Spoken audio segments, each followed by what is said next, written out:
বলেছিলাম আমরা হাত পক্ষে আছি, আমরা জনগণের সুপ্রিম উইলে আমরা সম্মান দেখিয়েছি, আমরা দেখিয়ে যাব। এই সংসদ মানুক আর না মানুক গণভোটের রায় আমরা বাস্তবায়ন করব, আদায় করে ছাড়ব। অতীতের রেকর্ড এই বাংলাদেশে আছে, কেয়ারটেকার সহজে আসে না।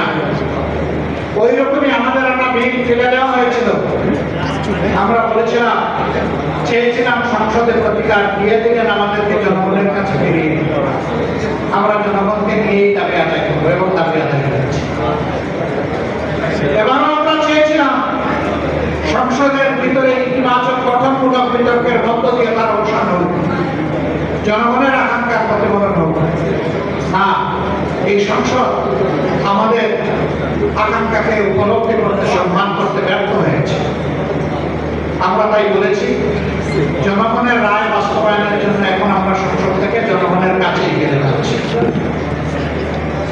এবং গত পরশুদিন জনগণকে সাথে নিয়ে প্রথম কর্মসূচি বাস্তবায়ন হয়েছে। এটা শুরু। এর ভিতর ইনশাআল্লাহ যে আন্দোলন গড়ে উঠবে, এটা কোনো দল, ব্যক্তি, গোষ্ঠীর জন্য হবে না, এটা হবে 18 কোটি মানুষের জন্য। অন্ধকার সাদা চরিত্র বারবার হারায়। আমরা একবার হারিয়েছি, এই চরিত্রে এখন দাঁতে কামড় দিয়ে আমরা ধরে রাখবো ইনশাআল্লাহ। আমি আর কথা বাড়াচ্ছি না, আমি দুঃখ প্রকাশ করছি। পর্যাপ্ত সময় হাতে নিয়ে রওনা করেছিলাম, আসতে পারলাম না। কেন জানেন? বাংলাদেশ তেলের উপরে